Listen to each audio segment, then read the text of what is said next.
60세 이후에 가장 많이 듣는 말이 있습니다. 예전 같지 않다.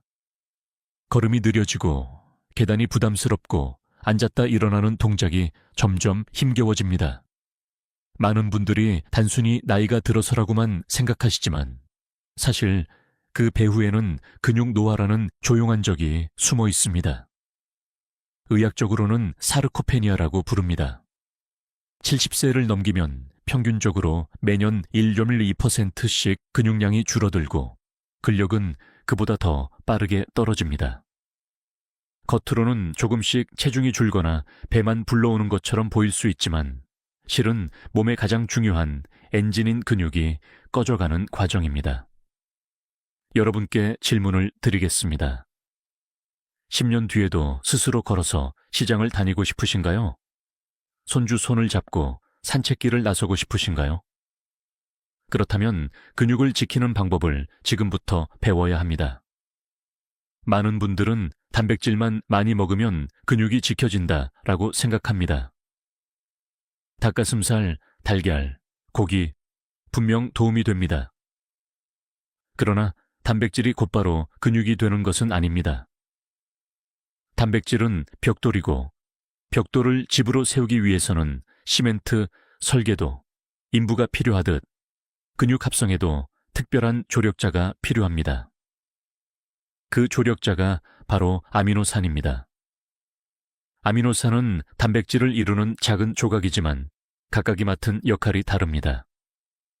마치 오케스트라의 악기들처럼 하나하나의 소리가 모여야 완전한 음악이 만들어집니다. 그 중에서도 근육을 되살리는데 필수적인 아미노산 5가지가 있습니다. 오늘 영상에서 저는 이 5가지를 하나씩 풀어드릴 겁니다. 여기서 놀라운 사실 하나를 알려드리겠습니다. 2021년에 발표된 국제노인학 연구에 따르면 같은 양의 단백질을 먹어도 특정 아미노산이 충분하지 않으면 근육 합성이 절반 이하로 떨어진다는 결과가 나왔습니다. 즉, 아미노산의 균형이 무너지면 단백질이 헛수고가 될 수 있다는 이야기입니다. 하지만 반대로 생각해 보세요. 아미노산을 제대로 섭취하면 70세 이후에도 근육은 다시 살아날 수 있습니다. 계단을 오를 때 숨이 차던 분이 다시 가볍게 올라갈 수 있고 손주와 공을 차면서도 무릎이 버텨줄 수 있습니다. 나이가 숫자일 뿐이라는 말, 결코 허황된 희망이 아닙니다. 혹시 이런 생각이 드시나요? 아니, 지금까지 이렇게 살아왔는데 이제 와서 뭘 바꾼다고 달라질까? 여러분, 지금 시작해도 늦지 않습니다. 근육은 우리 몸에서 가장 적응력이 뛰어난 조직 중 하나입니다. 2주만 올바른 영양과 운동을 해도 눈에 띄는 변화를 보여줍니다. 심지어 90세 어르신도 훈련을 통해 근육량을 늘린 사례가 학계에 보고되어 있습니다. 오늘 영상 끝까지 함께 하신다면 근육을 살리는 5가지 아미노산과 더불어 피해야 할 위험한 습관까지 알게 되실 겁니다. 특히 많은 분들이 놓치고 있는 습관 하나가 근육을 조용히 해치고 있다는 사실도 말씀드릴 겁니다. 그러니 지금 이 순간만큼은 다른 걱정을 내려놓으시고 제 이야기에 귀를 기울여 보세요. 단 20분이면 앞으로 20년의 걸음을 바꿀 수 있습니다. 그리고 부탁드리고 싶은 게 있습니다. 여러분은 지금 어느 도시에 계신가요? 혹은 어느 나라에서 이 영상을 보고 계신가요? 댓글로 남겨주시면 저와 우리 커뮤니티가 서로의 건강을 응원할 수 있습니다. 지금부터 시작합니다.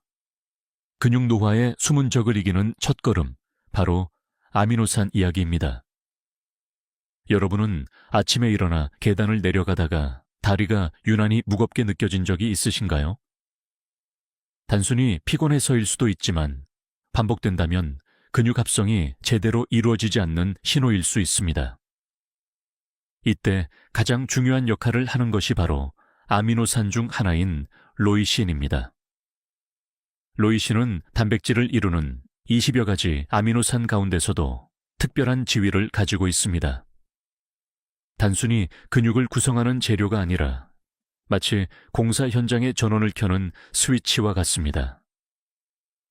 연구자들은 로이신을 근육 합성의 점화 버튼이라고 부릅니다.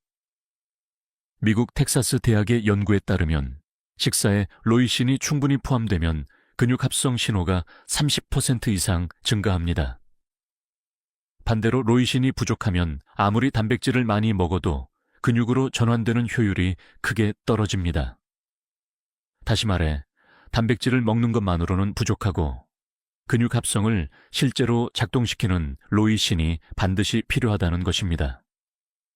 여기서 흥미로운 사실이 있습니다. 일본 교토대학에서 진행한 실험에서는 아침에 로이신이 풍부한 음식을 먹은 노인들이 저녁에 같은 음식을 먹은 사람들보다 근육 회복 속도가 더 빠르다는 결과가 나왔습니다. 왜 그럴까요? 아침에 들어온 로이신이 하루 동안의 활동에 즉시 사용되며 근육 합성 과정을 촉진하기 때문입니다.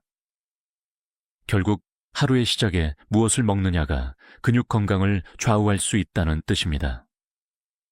물론 학문적 논쟁도 있습니다. 일부 학자들은 로이신만 강조하다 보면 다른 아미노산의 균형이 깨질 수 있다고 경고합니다. 특히 이소로이신, 발린과 같은 다른 분지사슬 아미노산과 함께 작용할 때 효과가 극대화된다는 주장도 있습니다.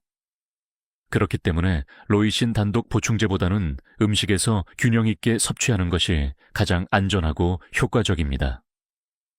그렇다면 로이신은 어떤 음식에 많을까요? 대표적으로 콩류와 두부, 달걀 흰자, 살코기와 생선, 그리고 치즈가 있습니다. 이 중에서도 두부와 콩나물은 특히 추천할 만합니다. 값이 저렴하고 소화 흡수도 잘 되며 한국인의 식탁에 이미 익숙하기 때문입니다. 두부 반 모를 아침 식탁에 올리는 것만으로도 근육 합성의 스위치를 켤 수 있습니다. 이제 한번 스스로에게 물어보시겠습니까? 단백질을 충분히 먹고 있는데도 근육이 줄어든다면 혹시 로이신이 부족한 것은 아닐까요? 많은 분들이 고기만 먹으면 다 해결된다고 생각하지만 연구는 분명히 말합니다. 근육 합성은 특정 아미노산이 충분히 들어올 때 비로소 시작된다고 말이지요. 실천 방법은 어렵지 않습니다. 아침 식사에는 두부 반 모를 더하고 점심에는 콩나물국을 곁들이며 저녁에는 생선 한 토막을 챙기는 것입니다.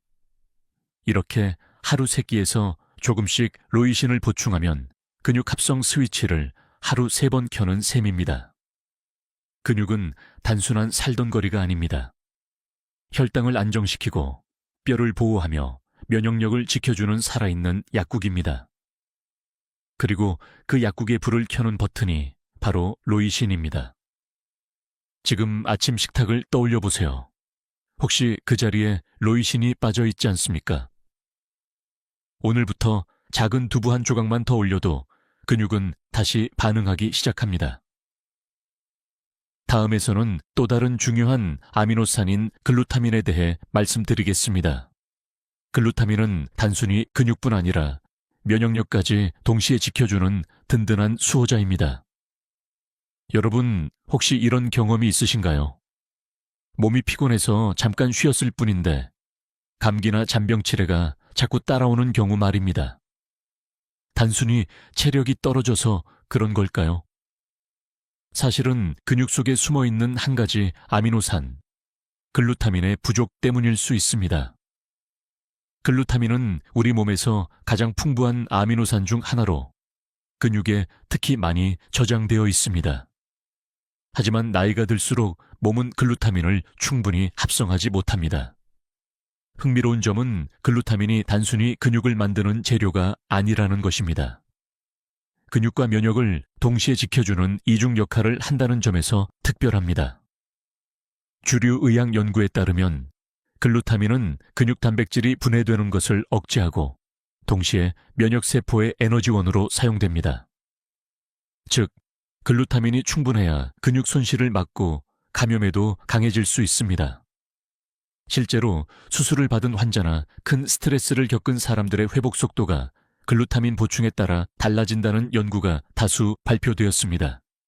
그렇다면 왜 글루타민이 나이 든 사람에게 더 중요할까요? 70세 이후에는 작은 스트레스에도 면역력이 쉽게 무너집니다. 예를 들어 감기 한번 앓고 나면 몸살이 길게 가거나 작은 상처도 잘 낫지 않는 경우가 많습니다. 이때 근육 속 글루타민이 부족하면 몸은 근육을 더 빠르게 분해해서라도 글루타민을 면역세포에 공급하려 합니다. 그 결과 감기는 겨우 나았을지 몰라도 근육은 더 줄어드는 악순환이 일어납니다. 여기서 흥미로운 사실이 하나 있습니다.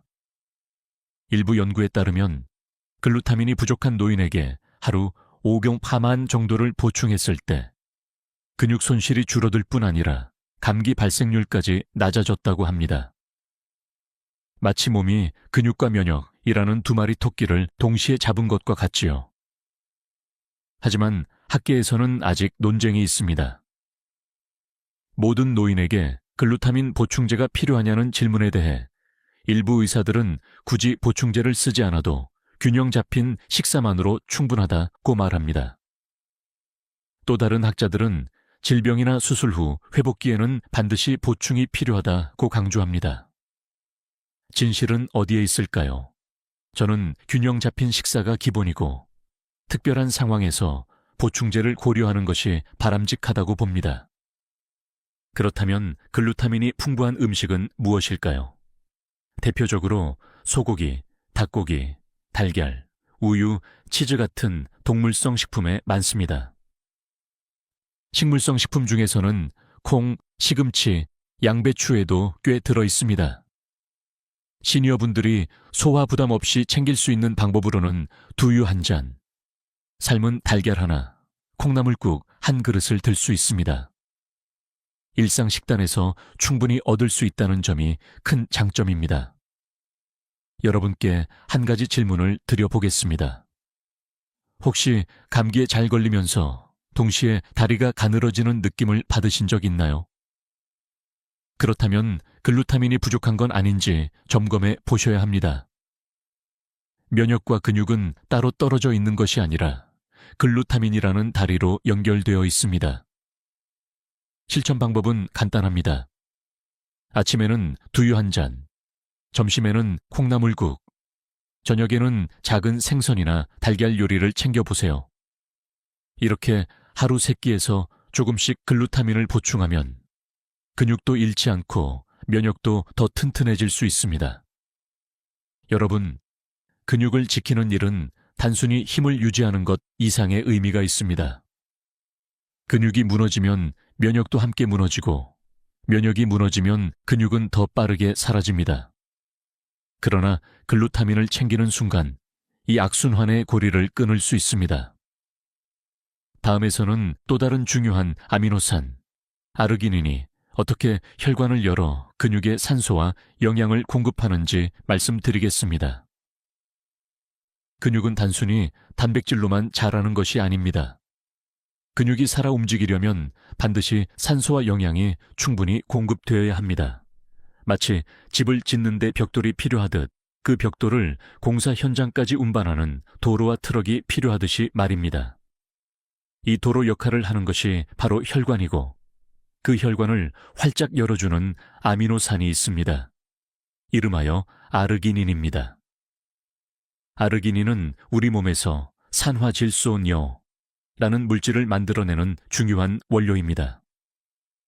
산화질소는 혈관을 확장시키는 신호를 보내 혈액이 더 원활하게 흐르도록 돕습니다. 혈액이 잘 흐르면 산소와 영양분이 근육세포 구석구석까지 도달할 수 있습니다. 그 결과 근육은 더 활발히 움직이고 회복도 빨라집니다. 실제로 미국 심장학회에서 발표한 연구에서는 아르기닌을 꾸준히 섭취한 고령층에서 혈류 개선 효과가 나타나고 근력 회복 속도가 빨라졌다는 결과가 나왔습니다. 단백질만 챙기는 것보다 혈관까지 함께 관리해야 근육이 제대로 살아난다는 사실을 보여줍니다. 여기서 흥미로운 이야기를 하나 더 드릴까요? 고대 그리스 선수들은 경기에 나서기 전 호두와 참깨 같은 씨앗류를 먹었다고 합니다. 현대 과학으로 분석해보니 그 식품들에 아르기닌이 풍부하게 들어 있었습니다. 당시에는 이유를 몰랐지만 실제로는 혈관을 확장시켜 경기력과 근력 회복에 도움을 주었던 것입니다. 그렇다고 아르기닌에 대한 모든 평가가 긍정적인 것만은 아닙니다. 일부 연구자들은 건강한 사람에게는 큰 효과가 없고 오히려 과다 섭취 시 위장장애나 두통이 생길 수 있다고 지적합니다. 또 다른 학자들은 혈관이 이미 손상된 당뇨 환자나 고혈압 환자에게는 아르기닌 보충이 더더욱 중요하다고 주장합니다. 결국 관건은 적절한 양과 균형입니다. 그렇다면 아르기닌은 어떤 음식에서 얻을 수 있을까요? 대표적인 식품으로는 호두, 아몬드, 해바라기 씨, 참깨 같은 견과류와 씨앗류가 있습니다. 또한 닭고기, 칠면조 고기, 연어, 새우 같은 단백질 식품에도 풍부합니다. 이 중에서 특히 추천드리고 싶은 것은 호두와 연어입니다.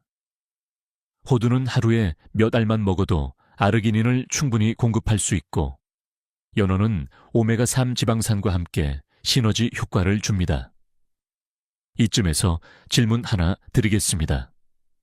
여러분의 혈관은 과연 근육까지 충분히 산소를 보내고 있을까요? 만약 계단을 오를 때 쉽게 숨이 차고 평소보다 다리가 무겁게 느껴진다면 그것은 근육의 문제가 아니라 혈관의 문제일 수 있습니다.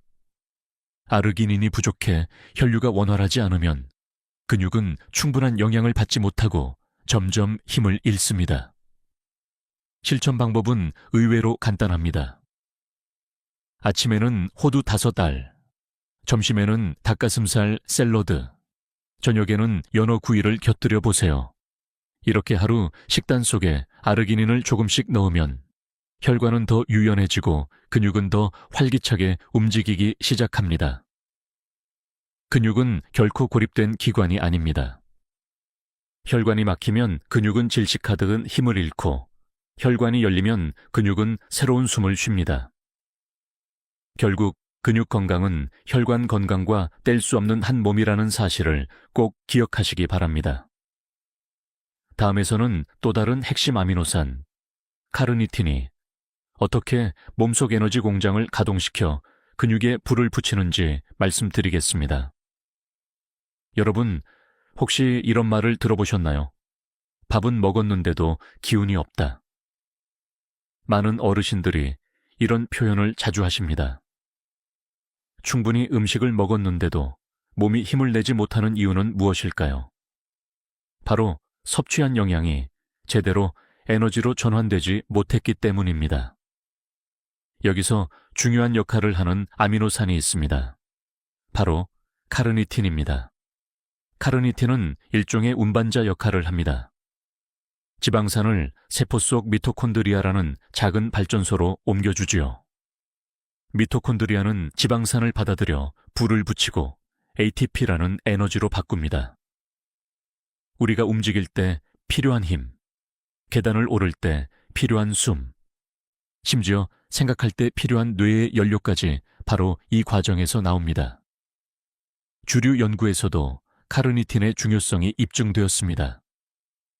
유럽 노인의학 학회 보고서에 따르면 카르니틴 보충을 받은 노인들이 그렇지 않은 그룹에 비해 피로감이 줄고 보행 속도가 빨라졌다는 결과가 있었습니다.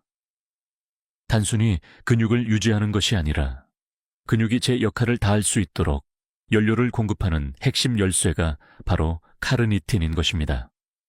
흥미로운 사실 하나를 말씀드리겠습니다.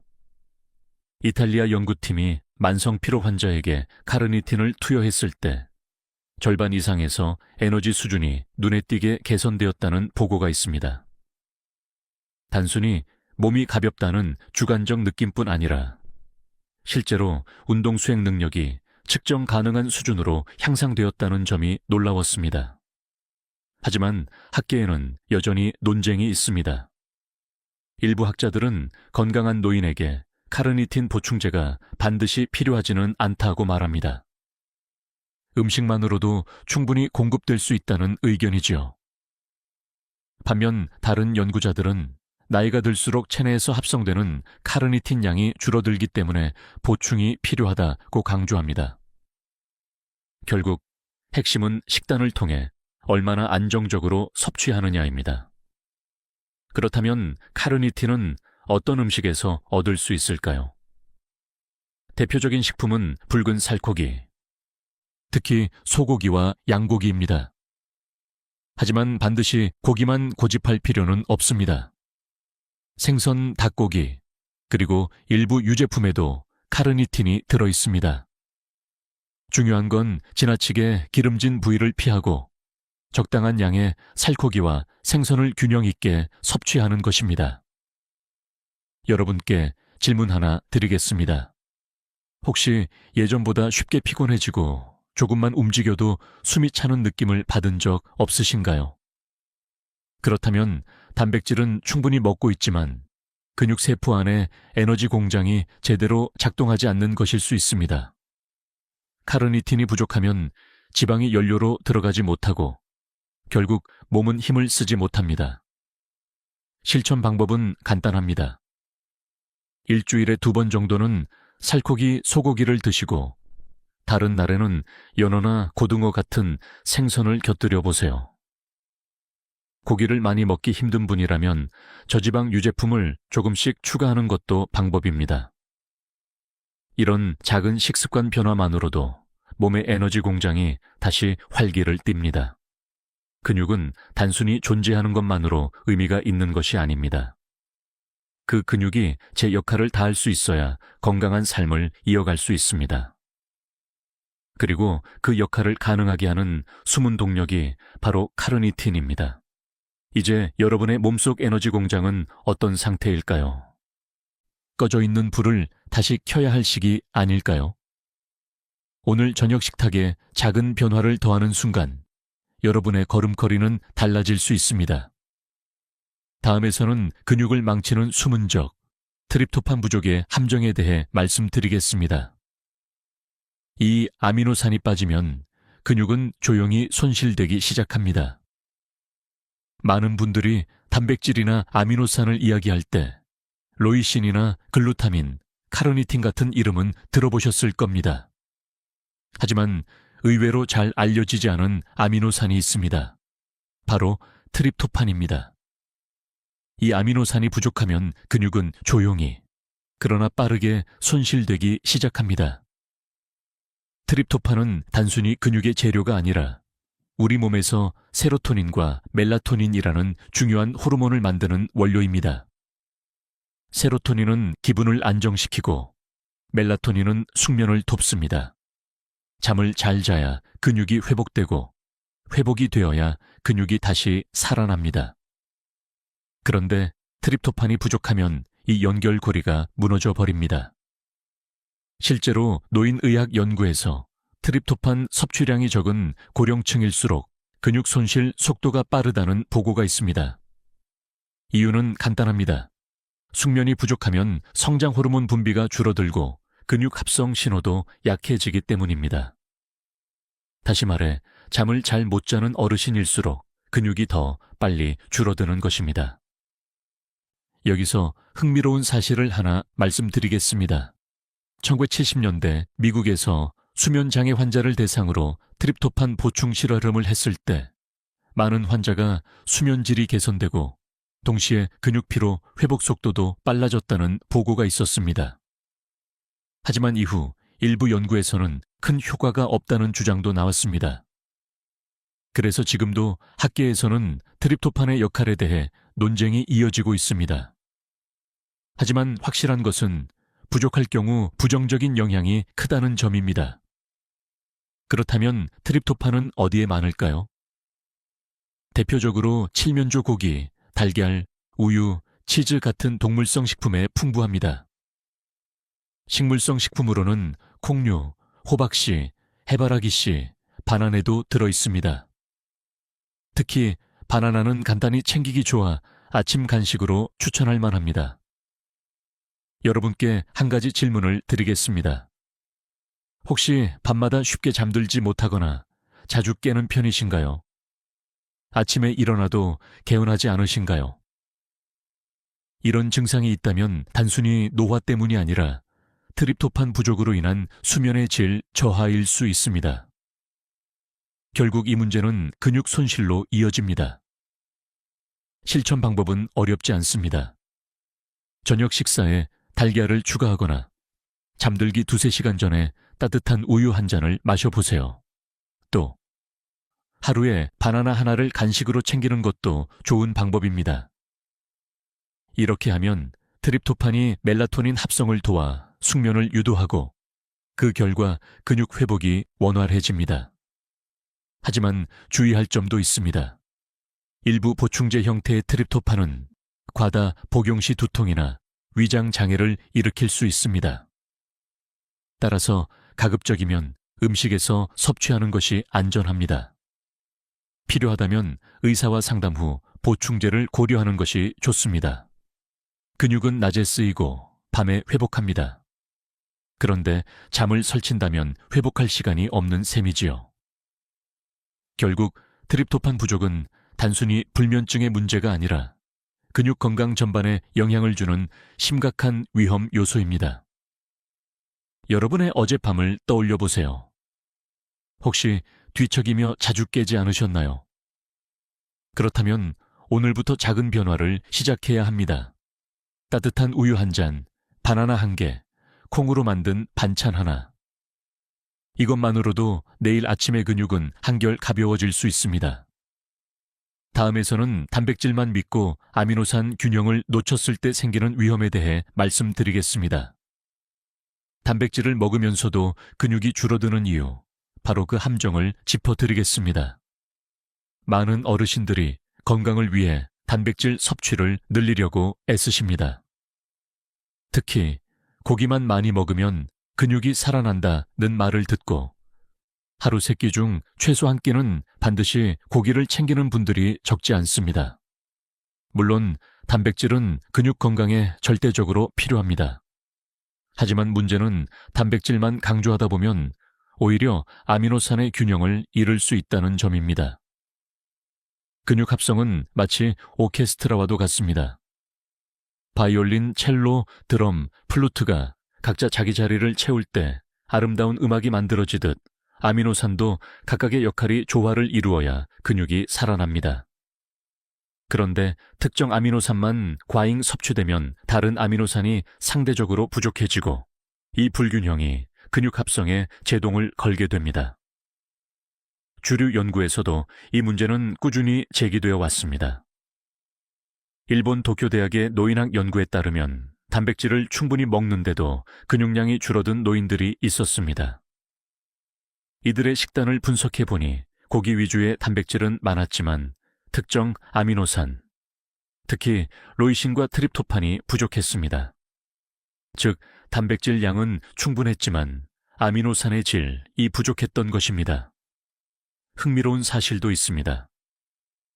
일부 연구자들은 단백질을 과다하게 섭취할 경우 오히려 신장과 간에 부담을 줄 수 있다고 경고합니다. 특히 나이가 들면 장기의 해독 능력이 떨어지기 때문에 단백질의 대사 과정에서 생기는 부산물이 몸속에 쌓이게 됩니다. 이때 균형 잡히지 않은 아미노산 섭취는 근육을 살리기는커녕 장기 건강까지 해칠 수 있습니다. 학계에서도 이 부분은 여전히 논쟁 중입니다. 단백질은 많이 먹을수록 좋다는 주장과 아미노산의 균형이 더 중요하다는 주장이 맞서고 있지요. 하지만 한 가지는 분명합니다. 단백질만 신경 쓰고 아미노산 구성을 무시한다면 근육은 기대만큼 회복되지 못한다는 사실입니다. 그렇다면 어떻게 아미노산 균형을 지킬 수 있을까요? 첫째, 단백질의 원천을 다양하게 하셔야 합니다. 고기뿐 아니라 생선, 두부, 콩, 달걀, 유제품을 골고루 섭취하는 것이 중요합니다. 둘째, 한 끼 식사에 반드시 2가지 이상의 단백질 공급원을 넣어보세요. 예를 들어 닭가슴살만 먹는 대신 닭가슴살 샐러드에 삶은 달걀과 두부를 곁들이는 식입니다. 셋째, 채소와 곡물을 함께 섭취해야 합니다. 곡물에는 필수 아미노산 중 일부가 부족할 수 있는데 채소와 함께 먹으면 상호 보완 효과가 생깁니다. 이쯤에서 스스로에게 질문해 보시겠습니까? 나는 단백질을 충분히 먹고 있는데도 왜 근육이 늘지 않을까? 그 답은 아마도 아미노산의 불균형 때문일 수 있습니다. 실천 팁은 아주 간단합니다. 아침에는 달걀과 두유, 점심에는 생선과 콩나물, 저녁에는 소고기와 채소를 함께 챙기세요.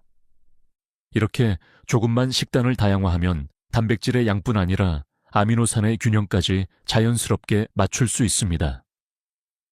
근육 건강은 단순히 고기를 많이 먹는 것으로 해결되지 않습니다. 그것은 불완전한 해답일 뿐입니다. 근육이 필요로 하는 건 양이 아니라 균형, 그리고 조화입니다. 우리가 음식을 고를 때 조금만 지혜를 더한다면 근육은 그 변화에 즉시 반응할 것입니다. 다음에서는 또 하나의 위험 요소, 바로 화려한 광고에 속아 무심코 먹게 되는 잘못된 보충제 의존에 대해 말씀드리겠습니다. 이 부분은 많은 분들이 놓치고 있는 함정이기도 합니다. 요즘 마트나 약국, 심지어 온라인 쇼핑몰에 들어가면 아미노산이나 단백질 보충제가 쏟아지듯 나옵니다. 근육을 빠르게 회복시켜 드립니다. 먹기만 하면 젊은 몸으로 돌아갑니다. 라는 화려한 문구가 소비자를 유혹합니다. 많은 어르신들이 이런 광고를 보고 이제 나도 간단하게 근육을 살릴 수 있겠구나 하고 보충제를 선택합니다. 하지만 여기에는 위험한 함정이 숨어 있습니다. 보충제의 가장 큰 문제는 균형의 결여입니다. 특정 아미노산만 과도하게 강조하는 경우가 많습니다. 예를 들어 로이신만 잔뜩 들어있는 제품이나 BCAA만 강조하는 제품이 있습니다.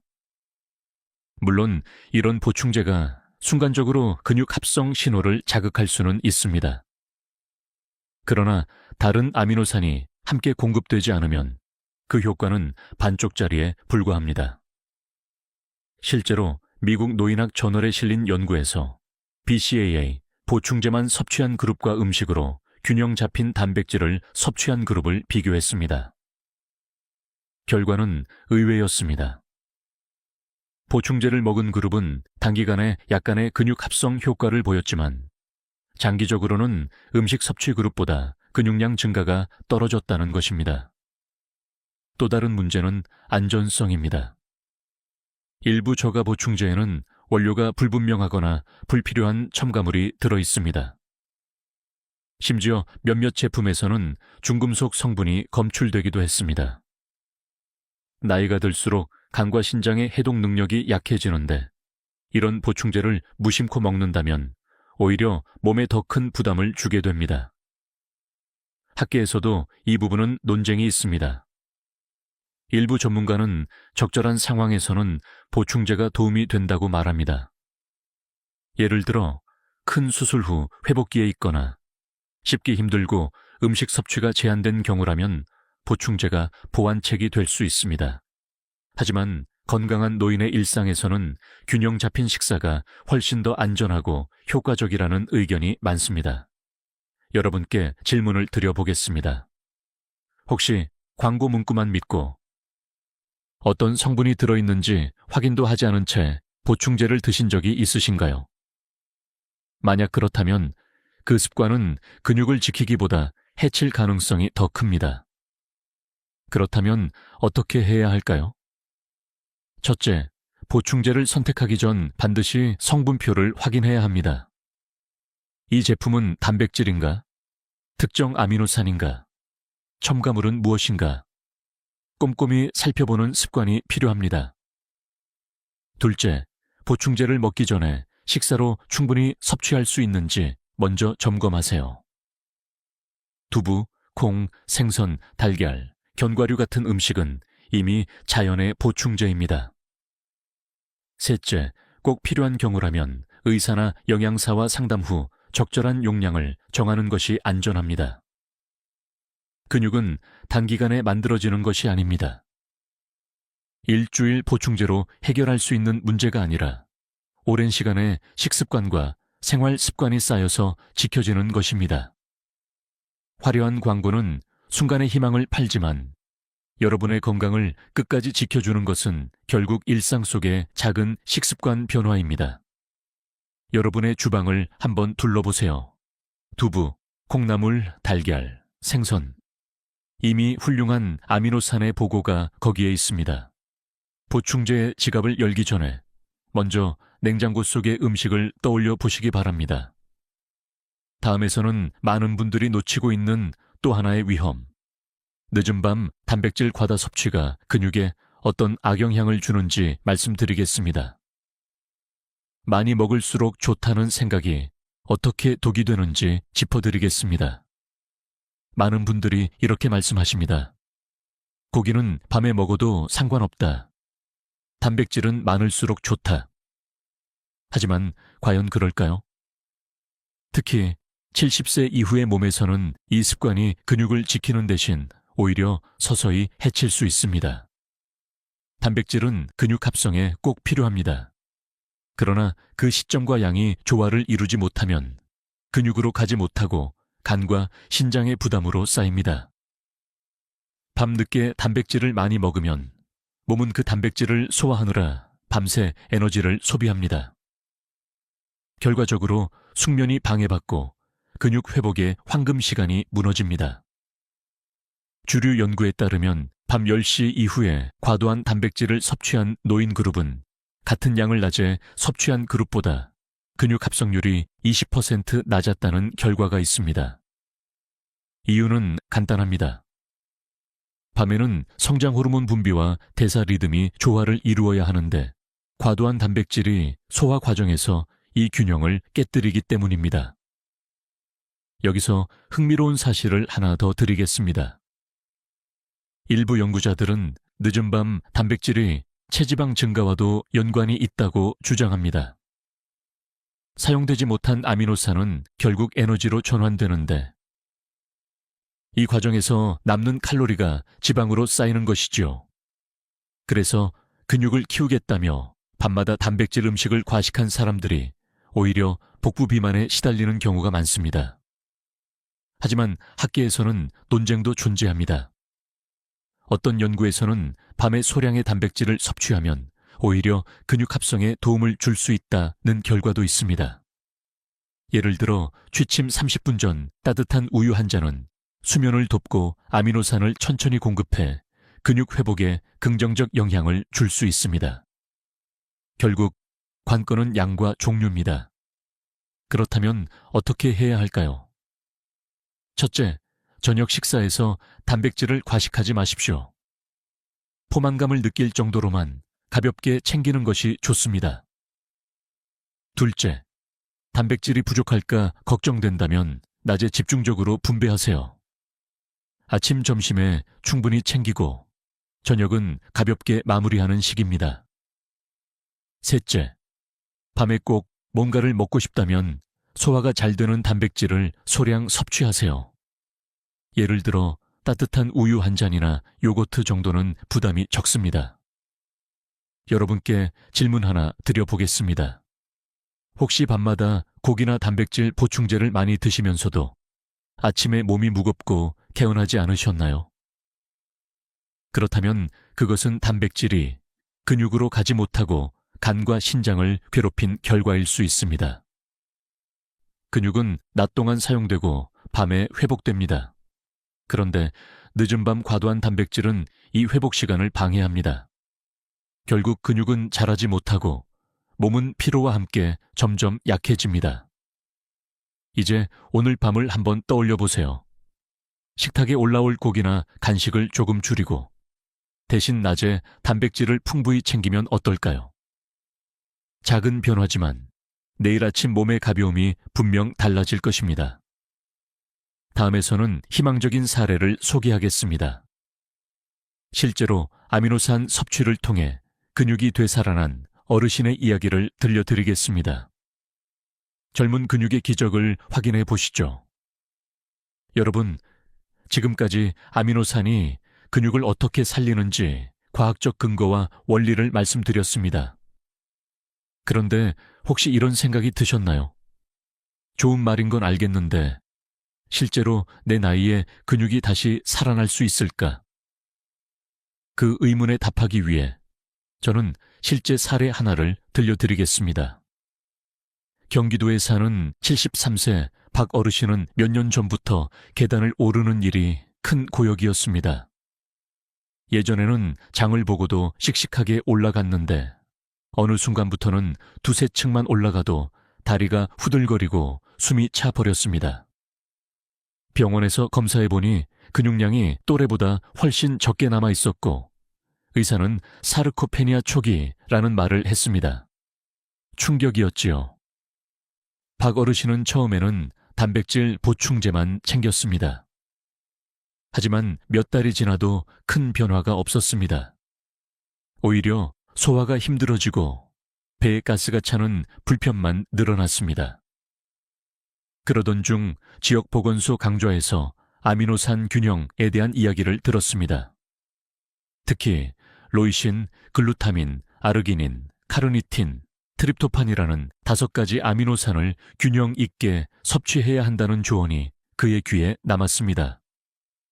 그날 이후 박 어르신은 식탁을 조금씩 바꿔나갔습니다. 아침에는 두부반 모아 삶은 달걀을, 점심에는 콩나물국과 연어구이를, 저녁에는 닭가슴살과 시금치 무침을 챙겼습니다. 간식으로는 호두 5알이나 바나나 하나를 곁들였습니다. 이 단순한 변화는 꾸준히 이어졌습니다. 놀라운 변화는 2달 후 찾아왔습니다. 박 어르신은 예전에는 중간에 쉬어야만 올랐던 아파트 계단을 단숨에 올라갔습니다.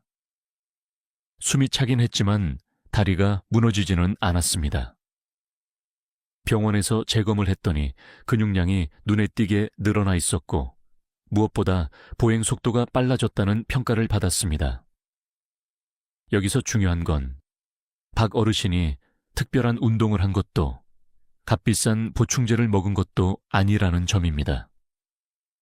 오직 식탁의 균형을 바꾸고 아미노산을 의식적으로 챙긴 것이 전부였습니다. 이 사례는 단순히 한 사람의 기적이 아닙니다. 학계에서도 유사한 결과가 보고됩니다. 일본 오사카 대학의 연구에서는 70대 이상 노인들에게 아미노산을 균형 있게 공급했더니 단 12주 만에 보행 속도와 근력 지표가 개선되었다는 결과가 있었습니다. 나이가 들어도 근육은 여전히 반응할 준비가 되어 있다는 증거입니다. 여러분, 여기서 스스로에게 물어보시겠습니까? 나는 아직 근육을 되살릴 기회를 붙잡고 있는가? 답은 그렇다입니다. 근육은 나이에 상관없이 회복할 수 있는 잠재력을 갖고 있습니다. 물론 회복 속도는 젊을 때보다 느리겠지요. 하지만 포기하지 않는다면 70세든 80세든 계단을 오르고 손주와 함께 산책할 힘을 되찾을 수 있습니다. 실천의 시작은 거창할 필요가 없습니다. 박 어르신처럼 두부 반모, 호두 몇 알, 바나나 한 개만으로도 변화를 만들 수 있습니다. 중요한 것은 매일 꾸준히 균형 있게 이어가는 것입니다. 이제 여러분의 차례입니다. 오늘 저녁 식탁을 떠올려 보세요. 혹시 고기만 올라와 있지는 않나요? 그 옆에 콩이나 채소, 견과류를 조금 더 해보세요. 그 작은 변화가 1년 후, 5년 후, 10년 후에 건강한 근육을 약속할 수 있습니다. 다음에서는 지금까지 배운 내용을 정리하면서 오늘부터 바꿀 수 있는 작은 습관들을 알려드리겠습니다. 실천 가능한 지침으로 이어드리니 끝까지 함께 해주세요. 박 어르신의 사례에서 우리가 배울 수 있는 가장 중요한 교훈은 이것입니다. 근육은 나이에 상관없이 반응한다는 사실입니다. 단, 올바른 신호를 주어야 합니다. 그 신호는 값비싼 보충제도, 극단적인 식단도 아닙니다. 바로 매일 반복하는 작은 습관들입니다. 먼저 아침 식탁을 바꿔보세요. 많은 어르신들이 아침을 대충 넘기거나 빵 한 조각, 커피 한 잔으로 때우는 경우가 많습니다. 하지만 아침은 근육 합성을 시작하는 첫 번째 스위치입니다. 두부 반모, 삶은 달걀 하나, 두유 한 잔만 추가해도 로이신과 글루타민, 트립토판을 자연스럽게 보충할 수 있습니다. 점심에는 식단의 균형을 의식하세요. 콩나물국, 연어구이, 닭가슴살, 샐러드 같은 단백질과 아미노산이 풍부한 메뉴를 섞어보는 것입니다. 굳이 특별한 요리를 하지 않아도 기존 식단에 한두 가지 음식을 더하는 것만으로 균형이 달라집니다. 저녁에는 욕심을 줄이세요. 늦은 밤 단백질 과식은 오히려 근육 회복을 방해합니다. 대신 가볍게 생선 한 토막, 시금치나 콩 반찬으로 마무리해보세요. 필요한 영양은 충분히 공급하면서도 숙면을 방해하지 않는 지혜로운 선택이 됩니다. 간식 시간도 기회입니다. 군것질 대신 호두 5알, 아몬드 1줌, 바나나 하나를 챙기면 아르기닌과 트립토판을 보충할 수 있습니다. 작은 간식이지만 근육과 면역에 큰 힘이 됩니다.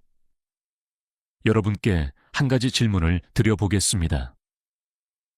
오늘 하루 식사에서 아미노산을 의식한 적이 있으신가요? 아마 대부분은 아니라고 답하실 겁니다. 하지만 이제는 생각을 바꿔야 합니다. 단백질이 곧 근육이 아니라 아미노산이 근육의 문을 여는 열쇠라는 사실을 기억하십시오. 물론 운동도 필요합니다. 하지만 과격할 필요는 없습니다. 의자에 앉아 발 뒤꿈치를 들어 올리거나 계단을 천천히 오르내리는 것만으로도 근육은 자극을 받습니다. 중요한 건 음식과 운동이 함께 가야 한다는 점입니다. 음식이 벽돌이라면 운동은 그 벽돌을 쌓아 올리는 작업입니다. 어느 하나라도 빠지면 집은 완성되지 않습니다. 또 하나 중요한 습관은 수면 관리입니다. 트립토판이 멜라토닌 합성을 돕고 깊은 잠이 근육 회복을 완성합니다. 늦은 밤 단백질 과식을 줄이고 따뜻한 우유 한 잔으로 하루를 마무리해보세요. 몸은 편안히 쉬고 근육은 조용히 회복될 것입니다. 여기서 기억해야 할 것은 거대한 변화가 아니라 작은 변화라는 점입니다. 두부 반모, 콩나물국 한 그릇, 호두 5알. 이 정도면 충분합니다. 하지만 그 작은 습관이 하루, 한 달, 1년 쌓이면 근육은 다시 살아납니다. 여러분, 지금 이 순간에도 근육은 조용히 우리에게 말을 걸고 있습니다. 나는 여전히 살아있고 다시 힘을 낼 준비가 되어 있다고요. 이제 그 목소리에 응답할 차례입니다.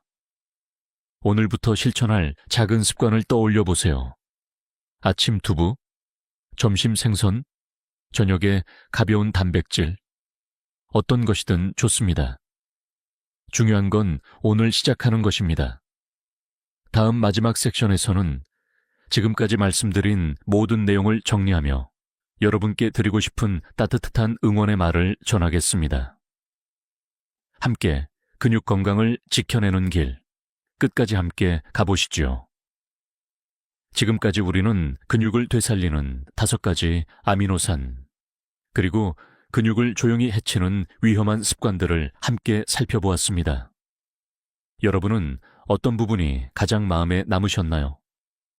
혹시 박 어르신의 이야기처럼 아직 늦지 않았다는 희망이 떠오르셨나요? 아니면 밤마다 무심코 했던 습관이 근육을 해치고 있었다는 사실이 놀라우셨나요? 근육은 단순한 살던거리가 아닙니다. 우리 몸의 기둥이며 일상과 독립을 지켜주는 마지막 보루입니다. 근육이 무너지면 단순히 힘이 빠지는 것이 아니라 걷는 자유가 사라지고 스스로 생활하는 자율성이 줄어듭니다. 하지만 반대로 근육이 살아있으면 나이와 상관없이 삶의 품격을 유지할 수 있습니다. 오늘 영상에서 말씀드린 5가지 아미노산, 로이신, 글루타민, 아르기닌, 카르니틴, 트립토판은 근육 건강의 열쇠입니다. 각각이 맡은 역할은 다르지만 균형 있게 모였을 때 근육은 다시 반응합니다.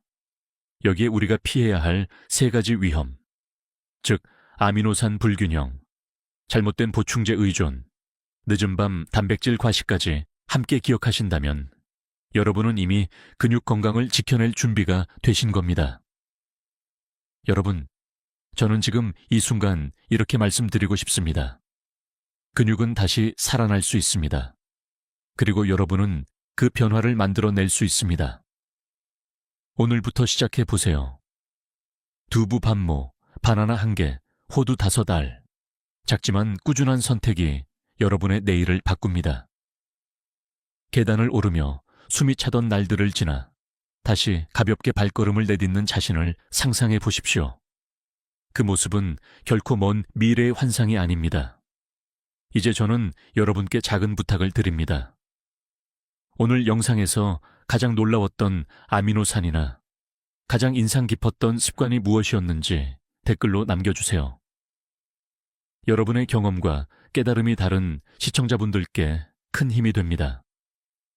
혹시 지금 어느 도시에, 어느 나라에서 보고 계신지도 함께 알려주시면 우리는 이 공간에서 서로를 응원하며 연결될 수 있습니다. 또, 이 영상이 도움이 되셨다면 좋아요 버튼을 눌러주세요. 그것은 단순한 클릭이 아니라 더 많은 어르신들께 이 정보를 전하는 소중한 힘이 됩니다. 구독을 눌러주시면 앞으로도 꾸준히 건강을 지킬 수 있는 지혜를 함께 나눌 수 있습니다. 가족이나 친구분께도 공유해 주신다면 여러분의 작은 행동이 또 다른 누군가의 건강을 지켜줄 수 있습니다. 마지막으로 꼭 드리고 싶은 말이 있습니다. 우리는 나이를 거스를 수는 없지만 건강을 지켜낼 수는 있습니다. 근육을 잃는 것이 두렵다면 오늘 지금 이 순간부터 바꿀 수 있습니다. 혼자가 아닙니다. 저와 이 채널을 보고 계신 수많은 분들이 함께하고 있습니다. 지금부터 다시 시작하실 수 있습니다. 우리는 할 수 있습니다. 함께 해냅시다. 지금까지 듣기만 해도 튼튼해지는 튼튼 라디오였습니다. 여러분의 하루가 건강하고 내일의 걸음이 가볍기를 진심으로 바랍니다. 감사합니다.